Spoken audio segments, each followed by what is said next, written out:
Assalamualaikum warahmatullahi wabarakatuh. Saya Asmin Amin, dikenal sebagai budayawan. Saya selalu punya keinginan untuk mengangkat, mengungkap legenda-legenda, mitos-mitos, cerita-cerita tentang kearifan lokal. Dalam satu kesempatan, saya mengetahui bahwasanya di Jeneponto di Bangka ada namanya Bukit Toeng. Saya jadi penasaran. Pasti ada di balik, ada cerita di balik kenapa dia disebut sebagai Bukit Toeng. Karena itu, saya meminta teman-teman untuk mencari. Tidak didapatkan cerita detail tentang kenapa disebut Bukit Toeng. Saya penasaran. Karena itu saya mencoba cara lain. Ada seorang teman perempuan yang indigo, saya panggil di gedung kesenian. 4 kali saya melakukan ritual. Saya mencoba memanggil Nenek Toeng untuk memasuki teman saya. Setelah dia masuk, saya minta dia bercerita tentang kisahnya. Maka berceritalah Nenek Toeng ini. Saya tanya namanya, siapa namanya, dia tidak mau jawab.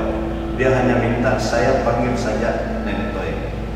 Kemudian saya minta dia bercerita tentang bagaimana sebenarnya, kenapa disebut sebagai Bukit Toeng. Maka dia berceritalah tentang perjalanan hidupnya. Sangat detail. Bahwasanya di suatu masa ada kejadian yang luar biasa yang menimpa dirinya dan keluarganya. Dia punya anak itu kawin bersama orang yang dianggap tidak pantas secara adat. Kawin karena dia adalah anak nimrat, anak karaeng. Mereka lari dalam istilah silarian. Setelah itu, dalam persembunyiannya, mereka berhasil mempunyai anak satu. Di lain kesempatan, karena seorang raja atau seorang karaeng ini juga berfungsi menjadi penjaga adat. Dia yang berfungsi menjaga adat, mempertahankan adat Turaten. Yang dilakukan oleh anaknya ini dan sang laki-laki ini itu juga termasuk syirik. Sanksinya juga sudah terlalu keras. Maka dijalankanlah sanksinya itu. Diperintahkan era yang ada pokok, artinya bagaimana caranya supaya kedua makhluk ini dihilangkan. Ada anaknya satu.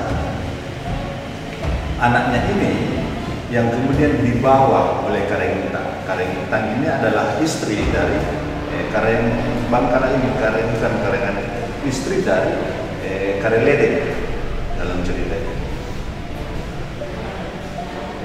Sang Karengintang, sang nenek ini membawa anaknya. Bilang bagaimanapun juga ini adalah anak kita, tapi sang karaeng ini tidak terima.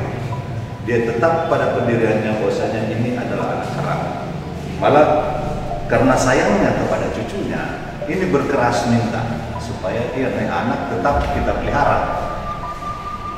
Sang karaeng bilang, bawa saja ke panti asuhan, atau kalau serahkan sama orang. Kalau kau tidak setuju, kau juga boleh tinggalkan rumah saya. Maka sang nenek yang begitu sayang sama anaknya, sama cucunya, dia bawalah cucunya ini ke Bukit Toeng. Di sana dia dirikan rumah-rumah. Di sanalah dia pelihara anaknya, dia pelihara cucunya. Dia toeng dengan royong-royongnya itu. Awalnya lancar suplai makanan. Tapi karena dia sudah bertahun, maka suplai makanan itu menjadi terhambat. Karena yang membawa makanannya juga berhalangan. Karena hujan, pengaruh cuaca, kedinginan, lapar, maka cucunya itu meninggal di ayunan itu, di tempat baik itu. Tapi dia tetap ayunkan sambil royong. Sarungnya itu sudah betul-betul lusuh dan sudah rapuh. Dia kirim minta ganti, tapi Kareledek ini tetap bertahan di tempat. Akhirnya karena sakit dan segala macam, kelaparan dan lain-lain, cuaca juga dan lain-lain, anaknya mati, dia pun meninggal di Bukit Ciku, di Bukit Toeng bersama cucunya itu. Nanti setelah itu ada kemudian yang ingat bahwasanya ini dia bawakan makanan ke sana lagi, sudah meninggal. Dalam ritual selanjutnya saya minta izin kepada nenek Toeng. Nenek, bisa nggak saya filmkan ini kita punya kisah? Dia belum bisa. Tapi ada syaratnya. Saya tanya, apa syaratnya nenek? Ini dalam dialog saya dengan mediator saya yang bercerita, yang memasuki itu konon adalah nenek Toeng. Syaratnya apa nenek? Dia bilang, nanti kalau kamu mulai acara maka potong kambing. Saya tanya, untuk apa itu? Dia bilang, untuk kalian makan bersama dan lakukan arate atau bisa dikenal juga barasanji. Syarat lain nenek, dia bilang, tolong kasih saya sarung berwarna hijau, karena dulu saya minta kepada Karemo itu, karena saya punya sarung yang sudah rapuh, saya minta supaya dia kasih sarung, dia tidak mau. Itu juga membuat saya sangat sedih, karena itu minta sarung. Apalagi nenek, dia bilang sutradaranya yang membuat film itu harus orang sholat. Oke, saya bilang. Di sana, pada tempat itu, tempat saya nanti itu, orang harus sholat berjamaah. Minimal itu maghrib dan subuh, itu minimal. Harus orang sholat. Saya okekan semua. Maka saya temukanlah seorang sutradara yang rajin sholat, yaitu Bayu Pamungkas, untuk menggarap film ini.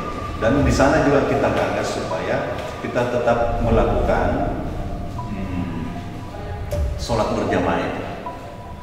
Pada acara waktu kita memulai, mungkin bisa lihat gambarnya, maka tiba-tiba setelah kita adakan barasanji dan makan bersama, tiba-tiba salah seorang yang hadir di situ kerasukan nenek Toeng. Terjawab sudah. Saya tadinya bingung, kapan saya serahkan sarung ini? Pada saat itulah nenek Toeng saya kasih itu sarung dan dia sangat terharu. Dia menangis sejadi-jadinya. Dia sambil cucu kodok, dan menurut orang yang indigo, yang dia elus-elus itu adalah cucunya. Dan dia sangat berterima kasih atas pemberian sarung. Jadi ini menurut saya cerita yang sungguh menarik, dan film ini juga cukup menarik karena ide cerita ini walaupun itu dari saya, tetapi sumbernya itu dari kegaiban, dari orang yang kerasukan. Benar tidaknya itu adalah nenek Toeng, wallahu a'lam. Tetapi yang pasti pada saat itu yang saya temani berdialog dan bercerita sangat detail, sampai dia meninggal, sampai dia punya cucu meninggal, apa-apa barang yang ada di dalam gubuk itu, misalnya dia punya panci, cantengnya, piring-piringnya, itu dia cerita semua. Begini bentuknya pada saat sampai waktu dia duduk mati, yang dia pegang itu sarung, cucunya sudah meninggal di sini. Dia peluk itu sarung, dan karena sarungnya ini sudah rapuh, dia juga sudah payah, dia terjatuh dengan sarung itu, dan disitulah dia juga menemui ajalnya. Ini cerita luar biasa, cerita drama tentang kebudayaan, tentang adat, dan sekaligus drama tentang yang ironis tragis. Karena itu ini adalah film pertama produksi dari Turatea Production itu adalah lembaga seni budaya di bawah KKD. Karena itu ayo kita nonton sama-sama, karena kita bisa memahami bagaimana kebudayaan, bagaimana kearifan, bagaimana legenda-legenda, mitos-mitos, dan sekaligus daerah-daerah yang orang bilang keramat. Jangan lupa, mulai 11 Februari 2021 akan ditayangkan di seluruh bioskop di Indonesia. Saya tunggu Ki di sana. Mungkin Nenek Toeng juga ada di sana, tunggu Ki. Assalamualaikum warahmatullahi wabarakatuh.